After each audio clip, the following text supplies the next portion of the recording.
네, 여러분 안녕하세요. 이번 시간에는 불이익 변경 금지의 원칙에 대해서 공부해 보도록 하겠습니다. 불이익 변경 금지 원칙이라는 것은 피고인이 상소한 사건이나 피고인을 위하여 상소한 사건에 대하여 상소심에서 원심 판결의 형보다 불리하게 변경하여서는 안 된다는 원칙을 말하는데요. 이 원칙은 피고인이 상소로 인하여 원심보다 무거운 형을 선고받을 것을 염려하여 상소를 포기하는 일이 없도록 하기 위한 것이라고 하겠습니다. 같은 취지에서 검사만이 상소했다 하더라도 이익 변경 금지는 인정되지 않기 때문에 검사만이 유죄 또는 중형으로의 변경을 구하여 상소한 경우에도 법원은 피고인에게 이익이 되는 무죄 판결을 하거나 원심의 형보다 더 가벼운 형을 선고할 수 있다고 하겠습니다. 불이익 변경 금지 원칙의 적용 범위에 대해서 살펴보면요. 먼저 피고인이 상소한 사건입니다. 불이익 변경 금지의 원칙은 피고인만 상소한 사건에 대하여 당연히 적용이 됩니다. 검사만 상소한 사건이나 검사와 피고인 모두가 상소한 사건에 대하여는 불이익 변경 금지 원칙이 적용되지 않습니다. 또 피고인을 위하여 상소한 사건에 대해서 보면요. 피고인을 위하여 상소한 사건이라는 것은 피고인 이외의 상소권자인 피고인의 법정 대리인이나 피고인의 배우자, 직계 친족, 형제 자매 또는 원심의 대리인이나 변호인이 상소한 사건을 말하지요. 검사가 피고인의 이익을 위하여 상소한 경우에도 불이익 변경 금지 원칙이 적용이 되겠습니다. 판례도 같은 입장이고요. 한편 상소한 사건에 대해서 살펴보면요. 먼저 항고 사건입니다. 피고인만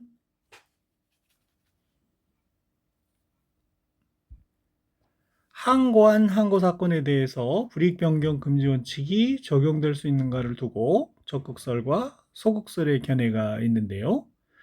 적극설은 집행유예의 취소 및 실효 결정에 대한 항고나 선고유예의 실효 결정에 대한 항고와 같이 예외적으로 형의 선고에 준하는 경우에는 불이익 변경 금지 원칙을 적용해야 하는 것으로 봅니다. 이에 대해서 소극설은 불이익 변경 금지 원칙은 형의 선고에 대한 관한 것이고 피고인만 항고한 항고 사건에 대해서는 명문 규정이 없기 때문에 적용될 수 없다는 입장을 취하고 있습니다. 소극설이 다수설로 소개되고 있습니다. 다음으로 파기환송 또는 파기이송 후의 사건에 대해서는요. 상고심이 피고인의 상고를 이유 있다고 보아 제2심 판결을 파기하고 환송 또는 이송한 경우에 환송 또는 이송받은 항소심 법원은 제1심 판결을 계속 심리하는 것이므로 상소심 즉 상고심이라고 할 수가 없습니다. 그러나 환송 또는 이송받은 법원이 원판결보다 중한형을 선고하게 되면 피고인의 상소권이 충분히 보장될 수 없다는 문제가 있지요. 따라서 환송 또는 이송을 받은 법원이 형을 선고하는 경우에도 이 원칙이 적용된다고 하겠습니다. 판례도 같은 입장입니다.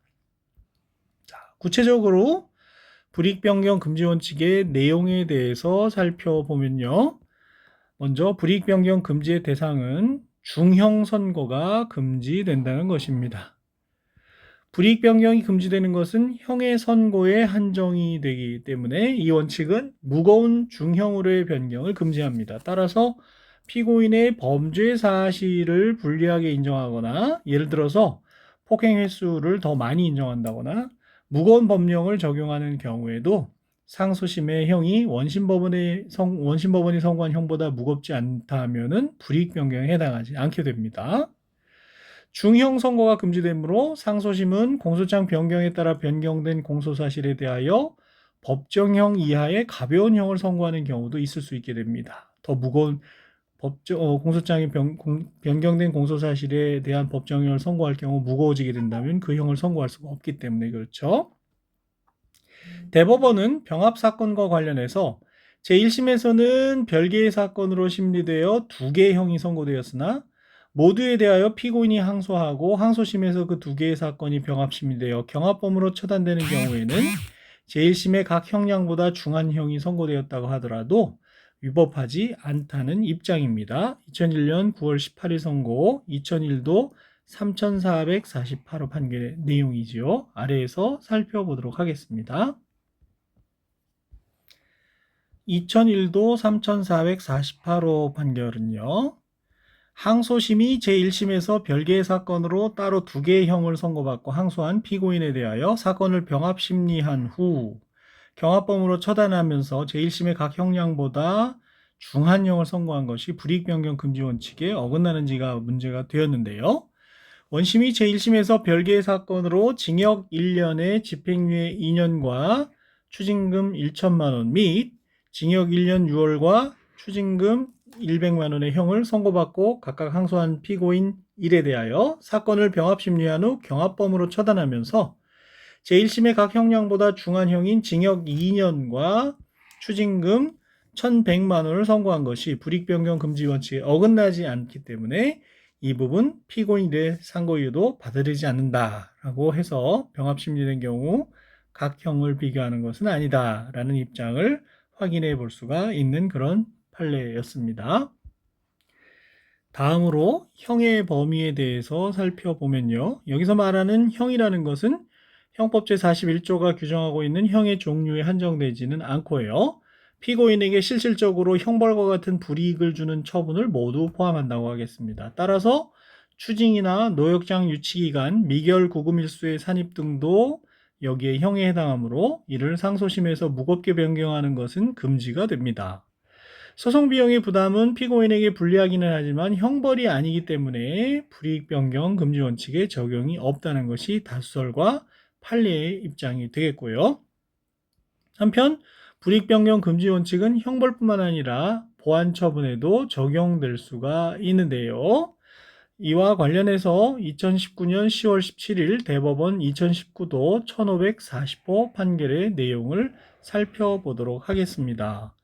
쟁점은 불이익 변경 금지 원칙을 적용할 때 주문을 전체적, 실질적으로 고찰해서 판단하여야 하는지 여부가 문제가 되었고, 취업 제한 명령의 성격이 보안 처분인지 여부와 피고인만이 항소한 경우에 항소심에서 제1심 판결에서 정한 형과 동일한 형을 선고하면서도 제1심에서 정한 취업 제한 기간보다 더 긴 취업 제한 명령을 부과하는 것이 허용될 수 있느냐가 문제가 되었습니다. 내용을 보시면요. 취업 제한 명령은 범죄인에 대한 사회 내 처우의 한 유형으로서 형벌 그 자체가 아니라 보안 처분의 성격을 가지는 것이지만 실질적으로 직업 선택의 자유를 제한하는 것이다. 따라서 원심이 제1심보다 가벼운 형을 선고하면서 별도의 취업 제한 명령을 추가하는 경우에는 불이익 변경이 아니지만 제1심 판결에서 정한 형과 동일한 형을 선고하면서 제1심에서 정한 취업 제한 기간보다 더 긴 취업 제한 명령을 부과하는 것은 전체적 실질적으로 피고인에게 불리하게 변경한 것이므로 피고인만이 항소한 경우에는 허용되지 않는다고 판시한 것을 볼 수가 있습니다. 앞서 가벼운 형을 선고하면서 추가한 경우와 구별을 잘 해야 되겠습니다. 불이익 변경인지 아닌지 판단하는 기준에 대해서는요. 선고형의 경중에 대하여 법정형의 경중을 규정하고 있는 형법 제50조가 원칙적인 기준이 되겠습니다. 따라서 형의 경중은 형법 제41조 기재의 순서에 따릅니다. 다만 무기금고와 유기징역은 무기금고를 무거운 것으로 하고 유기금고의 장기가 유기징역의 장기를 초과하는 때에는 유기금고를 무거운 것으로 하겠지요. 동종의 형은 장기의 긴 것과 다액의 많은 것을 무거운 것으로 하고 장기 또는 다액이 동일한 때에는 단기의 긴 것과 소액의 많은 것을 무거운 것으로 하겠습니다. 네. 합리적인 내용이죠. 자, 이제 형의 경중을 구체적으로 비교해 보려고 하는데요. 먼저 형을 추가하고 종류를 변경하는 것을 살펴보면요. 피고인이 상소하거나 피고인의 이익을 위하여 상소한 사건에서 같은 종류의 형을 선고하면서 형량을 무겁게 하거나 혹은 원심이 선고한 형에 다른 형을 추가하는 것은 불이익 변경에 해당하는 것이 자명하죠. 문제는 형이 변경이 일부는 유리하게, 일부는 불리하게 변경되는 경우가 될 텐데요. 먼저 징역형과 금고형에 대해서 살펴보면요. 불이익 변경의 여부는 형법 제50조의 규정을 기준으로 판단하는 것이 원칙입니다. 따라서 징역형이 금고형에 비하여 무거운 형이지만 징역형을 금고형으로 변경하면서 형기를 늘리는 것은 불이익 변경에 해당한다고 하겠고요. 반대로 금고형을 징역형으로 변경하면서 형기를 줄이는 것은 불이익 변경에 해당하지 않는다고 하겠습니다. 자유형과 벌금형의 관계는 어떨까요? 자유형을 벌금형으로 변경하는 것은 가능하지만 벌금형을 자유형으로 변경하는 것은 불이익 변경에 해당합니다. 따라서 자유형을 벌금형으로 변경하면서 벌금형에 대한 노역장 유치 기간이 자유형보다 장기인 경우 불이익 변경에 해당하지 않는다는 것이 다수설의 입장이고요. 노역장 유치는 대체형으로서 벌금에 대한 대체형으로서 벌금형에 대한 특수한 집행 방법에 불과하기 때문이라고 설명을 하고 있고 판례도 같은 입장입니다. 벌금형과 노역장 유치를 비교해 볼까요? 벌금액은 같은데 노역장 유치 기간이 늘어난 경우에는 불이익 변경에 해당한다고 하겠습니다. 이에 대하여 벌금액이 줄어들면서 노역장 유치 기간이 늘어난 경우는 불이익 변경에 해당하지 않는다는 것이 대법원 전화비세 판결 입장이죠. 뭐라고 얘기하고 판시하고 있느냐 하면 벌금형이 감경되었다면은 그 벌금형의 환형 유치 기간이 더 길어졌다고 하여도 전체적으로 비교하여 형이 불이익하게 변경되었다고 할 수 없다고 판시하고 있고요. 부정기형과 정기형과의 관계에서요. 원심법원이 선고한 부정기형을 상소심이 정기형으로 변경하는 경우에는 부정기형의 장기와 단기의 정중앙에 해당하는 중기형을 기준으로 판단하여야 하지요. 따라서 부정기형이 징역 단기 7년, 장기 15년이었다면 7년과 15년의 합산인 22년의 정중간인 11년을 초과할 수 없다는 것이 대법원 판례의 입장입니다. 대법원 2020년 10월 22일 선고 2020도 4140호 판결의 내용인데요. 쟁점은 지금 들으신 바와 같이 피고인이 제1심 판결 선고 시 소년에 해당해서 부정기형을 선고를 받았습니다. 피고인만 항소를 했기 때문에 불이익 변경 금지 원칙이 문제가 되었는데요. 항소심에서 피고인이 성년에 이르러 항소심이 제1심의 부정기형을 정기형으로 변경해야 할 경우 불이익 변경 금지 원칙 위반 여부를 판단하는 기준에 대해서 부정기형의 장기와 단기의 중간형이다. 이렇게 한 내용이죠. 판시 내용을 살펴보면요. 제1심 판결 시 소년에 해당하여 부정기형을 선고받은 피고인만이 항소한 항소심에서 피고인이 성년에 이르러 항소심이 제1심 판결을 파기하고 정기형을 선고하여야 하는 경우에 항소심은 불이익 변경 금지 원칙에 따라 제1심에서 선고한 부정기형보다 중한 정기형을 선고할 수가 없게 되는데 이때 불이익 변경 금지 원칙의 위반 여부는 부정기형의 장기와 단기의 중간형을 기준으로 삼는 것이 부정기형의 장기 또는 단기를 기준으로 삼는 것보다 상대적으로 우월한 기준으로 평가될 수 있음은 분명하다고 볼 수 있다. 따라서 살인죄 및 사체 유기죄를 범한 피고인이 제1심 판결 시 소년에 해당하여 징역 장기 15년, 단기 7년의 부정기형을 선고받았고 피고인만이 항소를 하였는데 피고인이 항소심에 이르러 성년에 이르러 항소심이 피고인에 대하여 7년을 초과하는 형을 선고할 수 없다는 이유로 피고인에 대하여 징역 7년을 선고하였으나 이러한 경우 부정기형과 실질적으로 동등하다고 평가될 수 있는 정기형으로서 항소심이 선고할 수 있는 정기형에 상하는 부정기형의 장기와 단기의 정중앙에 해당하는 중간형이므로 중간형을 기준으로 삼아서 불이익 변경 금지 원칙 위반 여부를 판단해야 하고 그렇다면 원심은 징역 11년까지를 선고할 수 있다라고 판시한 사안이 되겠습니다. 다음으로 집행유예와 선고유예가 관련된 내용을 살펴보면요. 형의 집행유예는 형식적으로는 형이 아닌 주형에 대한 부수처분이지만 실질적으로는 형의 내용을 좌우하므로 형의 경중을 비교하는 중요한 요소가 된다고 하겠습니다. 따라서 이 경우 기본적으로 주형을 기준으로 불이익 여부를 판단해야 하며 주형을 줄이고 집행유예를 없앤 경우에도 피고인에게 실질적인 불이익을 초래하는 때에는 불이익 변경에 해당한다고 하겠습니다. 보다 구체적으로 살펴보면 집행유예를 붙인 자유형 판결에 대하여 집행유예만 없애거나 유예기간을 연장하는 때에는 당연히 불이익하게 되겠고요. 징역형 또는 금고형의 형기를 줄이면서 집행유예를 없앤 때도 당연히 불이익하게 되겠습니다. 세 번째로 징역형 또는 금고형의 형기를 늘리면서 집행유예를 붙인 때에도 불이익하게 된다고 보겠고요.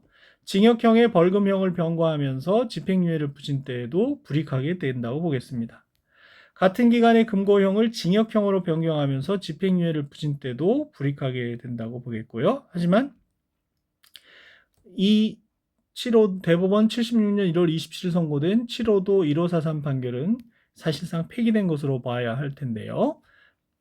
현재 대법원 판례로는 불이익 변경에 해당한다고 보고 있는 것이죠.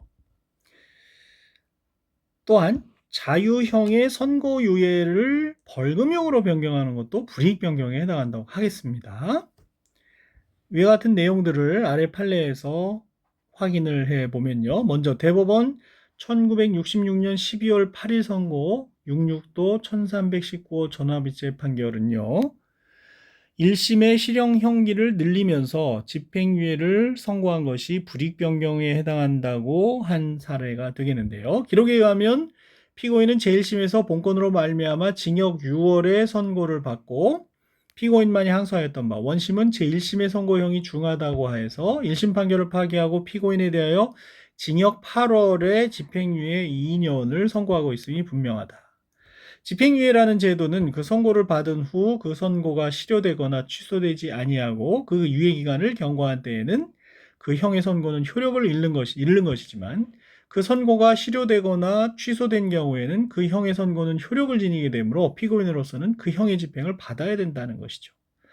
이러한 경우를 고려해 넣는다면 비록 원심이 집행유예 선고는 붙였다 할지라도 피고인만이 항소하였는데 제1심의 형보다 중하게 징역 8월을 선고한 것은 형사소송법 368조의 이른바 불이익변경의 금지 원칙에 위반되었다고 보지 않을 수 없다라는 것이 다수 의견이었습니다. 반대 의견도 있었는데요. 반대 의견은 한번 읽어봐 주시기 바라고요. 반대 의견도 굉장히 경청할 만한 그런 논리가 숨어 있습니다. 다음으로 대법원 2013년 12월 12일 선고된 2013도 6608호 판결의 내용인데요. 금고형의 실형을 형기 변경 없이 징역형으로 바꾸면서 집행유예를 선고한 것이 불이익 변경 금지 원칙 위반이 된다고 위반이 되는지가 문제가 된 판례인데요. 불이익 변경 금지의 원칙은 피고인의 상소권 또는 약식명령에 대한 정식재판 청구권을 보장하려는 것으로 피고인 또는 피고인을 위하여 상소한 상급심 또는 정식재판 청구 사건에서 법원은 피고인이 같은 범죄 사실에 대하여 이미 선고 또는 고지받은 형보다 중한 형을 선고하지 못한다는 원칙이다. 지금은 판례 선고 당시와 달리 약식명령에 대해서는 형 종류를 상향하지 못하는 것으로 바뀌었지만요. 그 당시 판례가 선고될 당시에는 그랬습니다. 이랬다는 거죠. 불이익 변경 금지 원칙을 적용함에 있어서는 주문을 개별적 형식적으로 고찰할 것이 아니라 전체적 실질적으로 고찰하여 그 형의 경중을 판단하여야 하고 이때 선고된 형이 피고인에게 불이익하게 변경되었는지에 관한 판단은 형법상 형의 경중을 이릉의 기준으로 하되 병과형이나 부과형, 집행유예, 노역장 유치기간 등 주문 전체를 고려하여 피고인에게 실질적으로 불이익한가의 여부에 의하여 판단하여야 할 것이다. 한편 대법원 76년 1월 27일 선고 7호도 1543호 판결은 제1심이 피고인에게 금고 6월을 선고한 데 대하여 피고인만이 항소하였음에도 불구하고 원심이 제1심 판결을 파기하고 피고인에 대하여 징역 6월에 집행유예 1년을 선고한 것은 피고인에게 불이익하게 변경되었다고 보아야 한다고 판시한 바 있지만 이는 형기의 변경 없이 집행유예가 선고된 사정을 전체적 실질적으로 고찰하지 않았다는 점에서 대법원 97도 1716호 전원합의체 판결의 취지에 반하는 것이 분명하므로 이미 위 전원합의체 판결에 의해서 67년 11월 20일 선고 67도 1185 판결과 93년 12월 10일 선고 93도 2711호 판결이 폐기될 때 함께 폐기된 것으로 봄이 상당하다는 것이지요.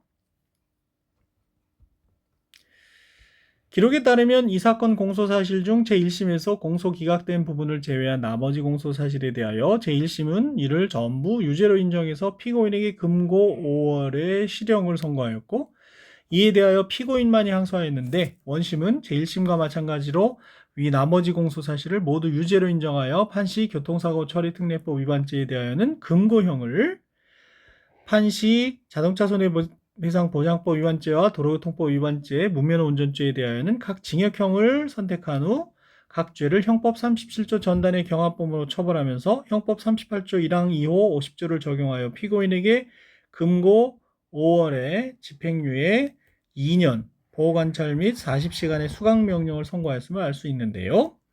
이를 앞서 본 법리에 비추어 살펴보면 우선 금고형과 징역형을 선택하여 경합범 가중을 하는 경우에는 형법 38조 2항에 따라서 금고형과 징역형을 동종이형으로 간주해서 징역형으로 처벌해야 할 것임에도 제1심은 이를 간과한 채 피고인에 대하여 금고 5월의 실형을 선고한 위법이 있고요. 이에 대해 피고인만이 항소한 이 사건에서 원심이 피고인에 대하여 형기의 변경 없이 금고형을 징역형으로 바꿔 집행유예를 선고하는 것은 불이익변경 금지 원칙에 위반되지 않기 때문에 결국 원심이 피고인의 양형부당 주장을 받아들여 제1심 판결을 파기하면서도 제1심의 위와 같은 위법을 시정하지 아니한 것이 제1심 판결보다 불이익하게 변경되지 않도록 하기 위한 불가피한 조치라고 볼 수도 없다. 따라서 원심 판결에는 경합범 과정에 관한 법리를 오해해서 판결에 영향을 미친 잘못이 있고 이 점을 지적하는 상고이유 주장은 이유가 있다는 것입니다.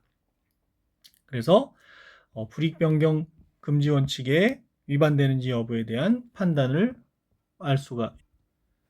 다음으로 주형과 몰수 및 추징에 대해서 살펴보면요.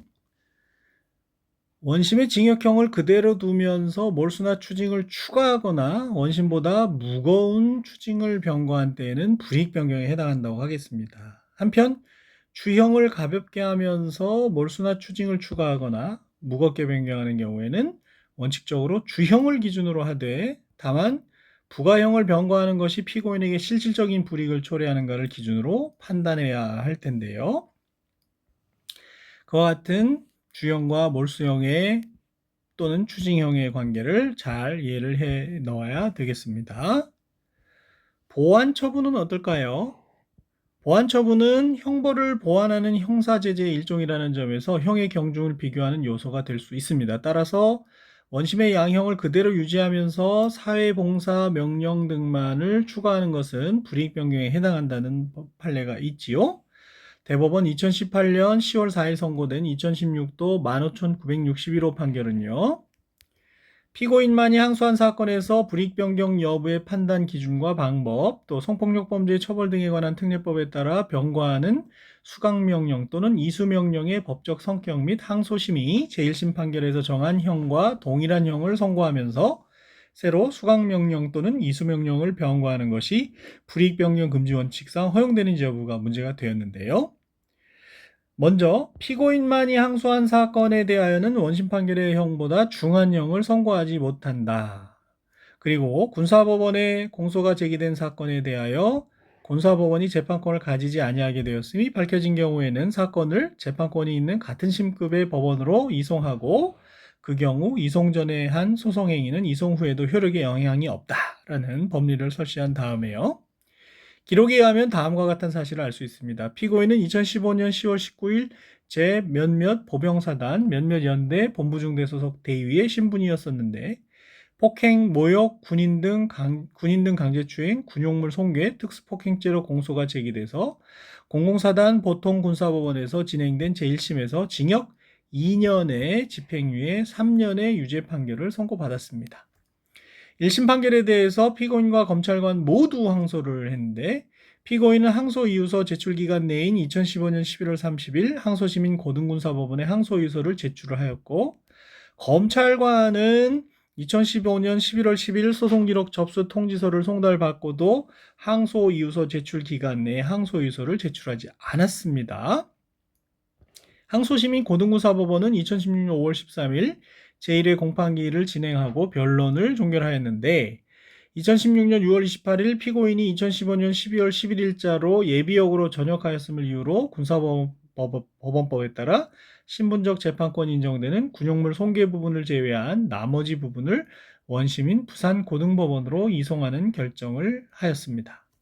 고등군사법원은 2016년 7월 8일 피고인에 대하여 군용물 손괴죄를 유죄로 인정하고 징역 1년에 집행유예 2년의 유죄 판결 이하 분리된 항소심 판결이라고 합니다.를 선고하였고 그 무렵 판결이 확정되었습니다.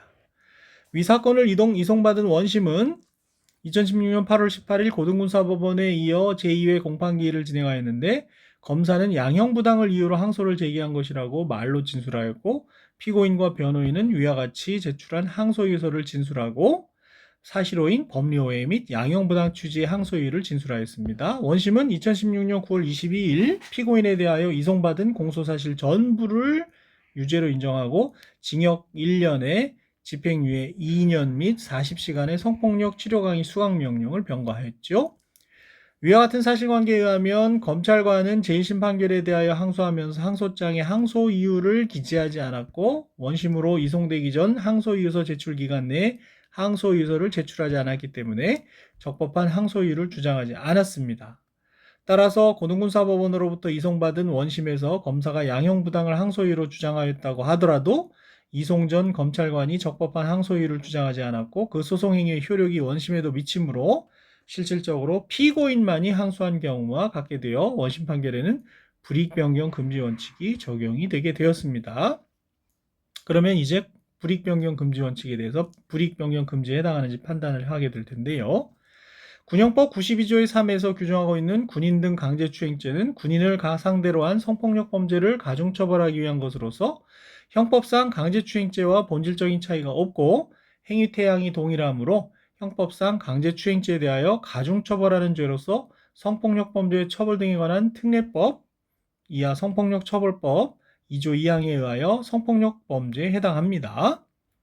그리고 군인 등 강제추행죄가 성폭력처벌법상 성폭력범죄에 해당하는 이상 같은 법 16조 2항에 의하여 유죄 판결을 선고하는 경우에는 500시간의 범위에서 재범 예방에 필요한 수강명령 또는 이수명령을 병과하여야 합니다.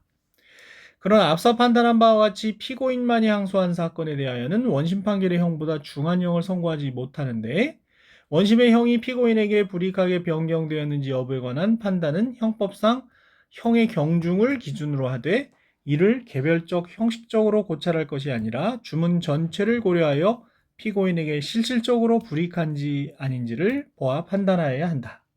그리고 성폭력처벌법에 따라 병과하는 수강명령 또는 이수명령은 이른바 범죄인에 대한 사회 내 처우의 한 유형으로서 형벌 그 자체가 아니라 보완처분의 성격을 가지는 것이지만 의무적 강의 수강 또는 성폭력 치료 프로그램의 의무적 이수를 받도록 함으로써 실질적으로는 신체적 자유를 제한하는 것이 되므로 원심이 제1심 판결에서 정한 형과 동일한 형을 선고하면서 새로 수강명령 또는 이수명령을 병과하는 것은 전체적 실질적으로 볼 때 피고인에게 불이익하게 변경한 것이므로 허용되지 않는다.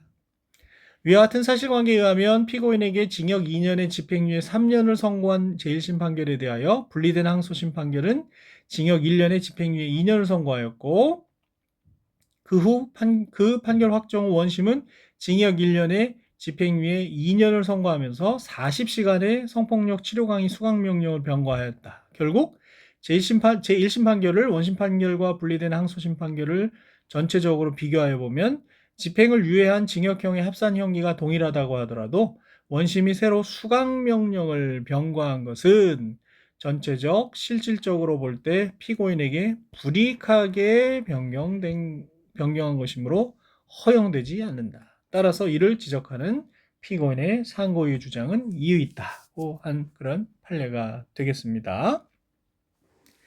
다음으로 2010년 11월 25일 선고된 2010도 9,013호 판결에 대해서 살펴보면요. 피고인만이 항소한 경우 항소심에서 처음 청구된 검사의 전자장치 부착 명령 선고가 불이익변경 금지 원칙에 저촉되는지 여부가 문제가 되었습니다. 특정 범죄자에 대한 위치 추적, 전자장치 부착 등에 관한 법률 제5조 사항은 제1항부터 제3항까지의 규정에 따른 부착 명령의 청구는 공소가 제기된 특정 범죄 사건의 항소심 변론 종결 시까지 하여야 한다고 규정하고 있을 뿐이지, 피고인만이 항소한 사건의 경우에는 부착명령 청구를 할 수 없다는 등의 제한 규정을 두고 있지 아니하며, 위 규정은 성범죄 피해의 심각성을 인식하여 전자장치 부착명령의 청구 시기를 항소심까지 가능하도록 하였고, 이는 항소심에 이르러 비로소 부착명령의 필요성이 밝혀진 경우를 예상하여 규정하게 된 것으로 보이는 점에 비추어 보면, 피고인만이 항소한 경우라도 법원이 항소심에서 처음 청구된 검사의 부착명령 청구에 기하여 부착명령을 선고하는 것이 불이익변경 금지 원칙에 저촉되지 않는다고 봄이 상당하다라고 판시한 사안이어서, 앞서 수강명령, 이수명령에 대한 판례와 비교해서 이해를 해 놓아야 되겠습니다. 한편 불이익변경 금지 원칙을 위반하게 되면, 즉 항소심 법원이 불이익변경 금지 원칙을 위반한 경우 판결에 영향을 미친 법률 위반이 되기 때문에 이를 이유로 상고를 할 수가 있게 되겠고요. 만약에 상고법원이 불이익변경 금지 원칙을 위반한 경우에는 법령 위반 사유로서 비상상고의 대상이 된다고 하겠습니다. 사실오인의 문제는 아니고 법령 위반의 문제이기 때문에 뒤에서 배우는 비상상고의 대상이 된다고 하겠습니다. 계속해서 파기재판의 기속력에 대해서 살펴보도록 하겠습니다. 파기재판의 기속력이라는 것은 상소심이 원심 판결을 파기해서 사건을 하급심으로 환송 또는 이송하는 경우에 상급심의 판단이 환송 또는 이송받은 하급심을 구속하는 효력을 말합니다. 상급법원의 재판에 있어서 판단이 해당 사건에 관하여 하급심을 기속한다는 법원조직법 제8조의 내용, 8조에 근거를 하고 있죠. 파기 판결의 구속력을 인정하는 이유는 정책적으로 심급 제도를 유지하기 위한 데 있다고 하겠습니다. 기속력을 인정하지 않으면 계속 상소, 파기, 상소, 파기의 순환이 일어날 수도 있기 때문에 그렇죠. 형사소송법은 항소심 법원의 경우 파기재판을 원칙으로 하고 있는데요. 뒤에 또 배우겠습니다만은, 파기재판의 기속력은 주로 파기환송이나 파기이송을 원칙으로 하는 상고심 법원의 판단이 하급심 법원을 구속하는 효력을 의미한다고 하겠습니다. 파기 판결의 구속력의 의미에 대해서 적어놓은 글을 여러분이 한번 읽어봐 주시면 좋겠고요. 파기재판의 기속력은 어떤 법적 성격을 띠고 있느냐에 대해서는 방금 공부한 것처럼 심급제도의 합리적인 유지를 위하여 인정된 특수한 효력이라고 이해하는 것이 일반적인 견해가 되겠습니다. 자, 이와 같은 파기재판의 기속력은 어느 범위에서 미치는지를 살펴보겠는데요. 먼저 기속력이 미치는 법원에 대해서 살펴보면요, 상고법원 및 항소법원의 파기 판결은 해당 사건에 관하여 하급법원을 구속한다는 것이 법원조직법 8조의 내용입니다.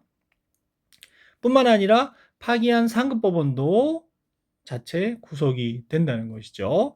2004도 517호 판결 등의 내용이 그렇습니다. 기속력이 미치는 판단의 범위에 대해서는요, 먼저 법률 판단과 사실 판단에 대해서 관점에서 보면, 법령 해석의 통일이라는 상소제도의 이유에 비추어 볼 때 파기 판결의 구속력이 법률 판단에 미치는 것은 당연합니다. 사실 판단에 대하여는 어떨까요? 특히 법률심인 상고심의 사실 판단에 대하여 하급법원이 이에 구속되는가를 중심으로 논의가 되고 있는데요.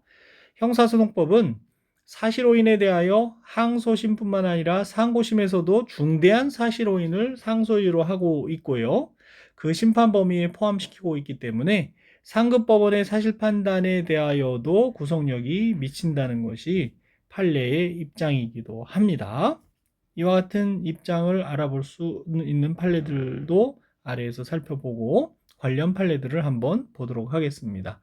먼저 2009년 4월 9일 대법원이 선고한 2008도 1572호 판결에 대해서 살펴보면요, 판시사항은 크게 두 가지로 나눠져 있었는데요. 파기환송 판결의 사실상 및 법률상 판단의 기속력. 둘째, 환송 후 원심에서의 증인들의 각 증언 내용이 환송 전과 같은 취지여서 그들의 종전 진술을 다시 한번 확인하는 정도에 그쳤고, 그 외에 환송 후 원심에서 추가적인 증거조사가 이루어지지 않았다면은 환송 후의 심리 과정에서 새로운 증거가 제시되어 기속적 판단의 기초가 된 증거관계 변동이 생긴 경우에 해당한다고 볼 수 없다고 한 사례가 되겠는데요. 구체적인 판결 이유에 대해서 살펴보면요. 법원조직법 제8조는 상급 법원의 재판에 있어서의 판단은 당해 사건에 관하여 하급심을 기속한다고 규정하고, 민사소송법 제436조 제2항 후문도 상고법원이 파기의 이유로 삼은 사실상 및 법률상의 판단은 하급심을 기속한다는 취지를 규정하고 있으며, 형사소송법에서는 이에 상응하는 명문의 규정은 없지만 법률심을 원칙으로 하는 상고심은 형사소송법 제383조 또는 제384조에 의하여 사실인정에 관한 원심 판결의 당부에 관하여 제한적으로 개입할 수 있는 것이므로, 조리상 상고심 판결의 파기 이유가 된 사실상의 판단도 기속력을 가지는 것이며, 따라서 상고심으로부터 사건을 환송받은 법원은 그 사건을 재판함에 있어서 상고법원이 파기 이유로 한 사실상 및 법률상의 판단에 대하여 환송 후의 심리 과정에서 새로운 증거가 제시되어 기속적 판단의 기초가 된 증거관계의 변동이 생기지 않는 한 이에 기속된다 할 것이다. 이 사건의 경우 공소사실의 요지는 피고인이 동업자인 공소의 1의 처인 피해자 공소의 2가 술에 취한 상태를 이용하여 그 의사에 반하여 추행한 후 남편 등에게 이를 알리겠다며 위협하여 10여 회 성관계를 갖고 이를 가족들에게 알리겠다고 협박해서 2002년 7월 5일부터 2002년 12월 31일까지 사이에 5회에 걸쳐 1억 6천만 원을 갈취하였다는 것인데요. 피고인은 위 돈을 투자금 명목으로 교부받았을 뿐 갈취한 사실이 없다고 공소사실을 부인하였고, 제1심 법원은 증인 공소의 1, 2, 3, 4, 5, 6의 진술은 신빙성이 부족하다고 보고 증인 공소의 7의 진술만으로는 범죄를 인정하기 어렵다고 본 다음 그 밖에 여러 사정을 고려하여 피고인에게 무죄를 선고를 했습니다. 환송 전에 원심은요, 아무런 추가 증거 조사 없이 변론을 종결한 다음 제1심 재판 과정에서 신빙성이 부족하다고 배척한 위 증인들의 진술을 토대로 제1심을 파기하여 피고인에게 유죄를 선고하였습니다.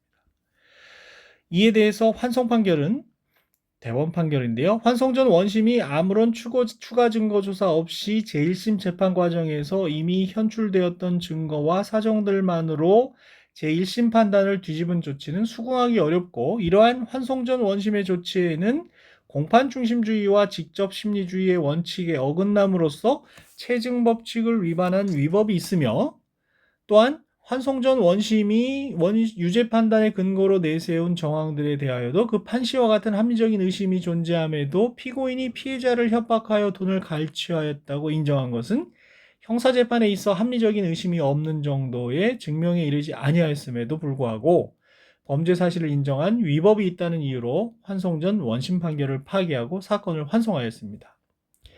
이에 대하여 다시 환송받은 환송 후 원심은 공소의 2와 공소의 4에 대하여 다시 증인신문을 한 다음 역시 제1심 판결을 파기하고 피고인에게 유죄를 선고하였는데요.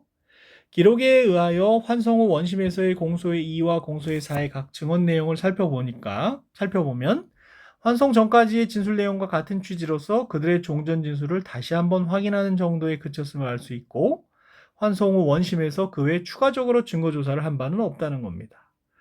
그렇다면 이러한 경우는 앞서 본 법리의 환송 후의 심리 과정에서 새로운 증거가 제시되어 기속적 판단의 기초가 된 증거관계에 변동이 생긴 경우에 해당한다고 할 수 없다. 따라서 환송 후 원심의 위와 같은 조치는 파기환송 판결의 기속력에 관한 법리를 위반한 위법이 있다라고 한 겁니다. 대법원에서 무죄로 파기환송한 판결의 판단의 기속력을 인정한 그런 사안이 되겠죠. 다음으로 사실상 및 법률상 판단에 이어서 소극적 판단과 적극적 판단의 관점에서 파기 재판의 기속력을 살펴보면요. 파기 판결의 구속력이 파기의 직접적 이유인 소극적, 부정적 판단에 미치는 점에는 의문이 없는데요. 한편 적극적 긍정적 판단에 대하여도 파기 판결의 기속력이 미치는가가 문제가 됩니다. 그러나 상고심은 사후심으로서 새로운 증거를 제출하거나 증거조사를 하는 것이 허용되지 않으며 파기 자판하는 때에도 소송기록과 원심법원 및 제1심법원이 조사한 증거만을 기초로 하기 때문에 적극적 긍정적 판단에 대한 구속력을 가지지 않는다고 보아야 하겠습니다. 대법원 84도 1379호 판결이 그와 같은 내용을 담고 있는데요. 아래에서 살펴보도록 하겠습니다. 대법원 1984년 9월 11일 선고 84도 1379호 판결의 내용은요. 피고인은 국가보안법을 위반한 공소사실로 기소가 되어서 제1심에서 유죄 판결을 선고받았습니다. 피고인은 자백 이외에 아무런 보강 증거도 없이 공소사실 전부에 대하여 유죄를 인정하였으므로 제1심 판결에는 사실을 그릇 인정하고 국가보안법 소정 법조의 구속요건에 대한 법리를 오해하여 판결에 영향을 미친 위법이 있다는 이유로 항소를 하였지요. 항소심은 피고인의 항소를 기각하였고요. 피고인은 이에 대해서 상고를 했는데요. 대법원은 피고인의 검찰에서의 자백 내용과 증인 1, 2 작성에 증인이라고 하지 않고 W 하죠. W1, W2 작성의 각 신원보증서나 W3 작성의 진술서의 기재 내용이 서로 상치하고 있으므로 신원보증서나 진술서 기재 내용의 진실 여부를 확인하는 과정에서 피고인의 검찰에서의 자백 내용이 보강되는가 여부를 심리하여야 함에도 불구하고 이에 이르지 아니한 것은 심리를 다하지 못한 잘못이 있다라는 이유로 파기환송을 하였습니다. 잘못이 있다.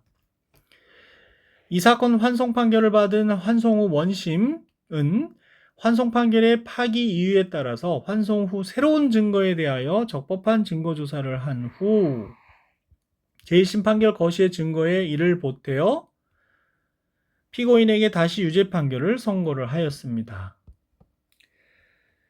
피고인은 파기환송을 받은 항소심이 다시 유죄 판결을 선고한 것은 파기 판결의 하급심에 대한 기속력을 규정한 법원조직법 제7조의 2를 현행법 제8조를 위반한 것이다 라고 상고한 사안인데요. 판결의 이유를 보시면요. 상고법원으로부터 사건을 환송받은 법원은 그 사건 처리에 있어 상고법원이 파기 이유로 한 사실상 및 법률상의 판단에 기속을 받는다는 거죠. 그러나 환송 판결의 하급심에 대한 구속력과 기속력, 이 판결 원문에서 잘못 쓰고 있습니다. 저희는 현재 용어로 기속력으로 바꿉니다. 기속력은 파기 이유가 된 원심 판결의 사실상 및 법률상의 판단이 정당하지 않다는 소극적인 면에서만 발생하는 것이므로 환송 후의 심리 과정에서 새로운 증거가 제시되어 기속적 판단의 기초가 된 증거관계의 변동이 있었다면 그 구속력은 이에 미치지 아니하고 따라서 파기 이유가 된 잘못된 판단을 피하면 새로운 증거에 따라 다른 가능한 견해에 의하여 환송 전의 판결과 동일한 결론을 낸다고 하여도 환송 판결의 하급심 기속에 관한 법원조직법 제7조의 2에 위반한 위법이 있다고 할 수 없다. 기록에 의하면 환송 전 원심이 조 신부의 신원에 대하여 피고인의 검찰에서의 자백 내용과 박태수, 최영호 작성의 각 신원보증서나 허병옥 작성의 진술서의 각 기재 내용이 서로 상치하고 있으므로 위 신원보증서나 진술서 기재 내용의 진실 여부를 확인하는 과정에서 피고인의 검찰에서의 자백 내용이 보강되는가 여부를 심리 판단해야 함에도 불구하고 이에 이르지 아니한 것은 심리를 다하지 아니한 잘못이라는 취지의 이 사건 환송 판결을 받은 환송 후 원심은 환송 판결의 파기 이유에 따라 환송 후 원심 판결 기재의 증거에 대하여 적법한 증거조사를 한 후 제1심 판결 거시의 증거에 이를 보태어 피고인에 대한 이 사건 범죄 사실을 인정하고 있는 바 그렇다면 환송 후 원심 판결은 환송 후에 새로운 증거를 채택하여 환송 전의 증거와 종합해서 그 판시 사실을 인정하였음이 명백하므로 환송 후 원심 판결에는 환송 판결의 구속력을 무시한 위법이 있다고 할 수 없다. 그 당시 판결에서 기속력과 구속력을 막 구분하지 않고 쓰고 있는 걸 볼 수가 있습니다. 몇몇 오타들도 있고요. 검사가 작성한 피의자 신문조서는 그 피의자였던 피고인이 공판정에서 그 서명 날인을 시인하여 진정 성립을 인정하는 경우에는 검찰에서의 진술이 특히 임의로 되지 아니하여 신빙할 수 없는 상태하에서 된 것이라고 의심할 만한 사유가 없으면 증거 능력이 있다고 할 것인바. 개정 전 형사소송법의 태도죠. 기록에 의하면 피고인이 제1심 공판정에서 검사 작성의 피고인에 대한 피의자 신문조서의 진정 성립을 인정하고 있고, 또 그 피의자 신문조서가 임의성이 없는 진술로서 그 내용이 신빙할 수 없는 것이라고 의심할 만한 자료를 발견할 수 없을 뿐더러 수사기관에서 심한 고문을 당한 데다가 검찰에 송치된 후에도 계속하여 수사기관에 불려가 수사기관에서 자백한 내용을 검찰에서도 그대로 진술하도록 강요당한 나머지 그 심리적인 연장선상에서 자백한 것이라고 볼 만한 자료도 없으므로 검사 작성의 피고인에 대한 피의자 신문조서를 증거로 채택한 제1심이나 환송후 원심의 조치에 소론과 같은 증거법칙을 어긴 위법이 있다고 할 수 없으며, 자백에 대한 보강 증거는 범죄 사실 전체에 관한 것이 아니라 하더라도 피고인이 임의적인 자백 사실이 가공적인 것이 아니고 진실한 것이라고 인정할 수 있는 정도이면 충분하고, 이러한 증거는 직접 증거뿐만 아니라 간접 증거 또는 정황 증거로도 족하다고 할 것인바. 저희가 배운 자백의 보강 법칙도 등장을 했죠. 이 사건에서 피고인의 검찰에서의 임의성이 있는 자백은 환송후 원심 및 제1심 거시의 여러 증거에 의하여 충분히 보강되어 있음이 명백하므로 환송 후 원심이 자백의 보강 증거에 관한 법리를 오해하였다고 할 수 없으며, 논지가 지적하는 당원의 판례들은 구체적 사안을 달리하는 이 사건에 적절하지 못하다.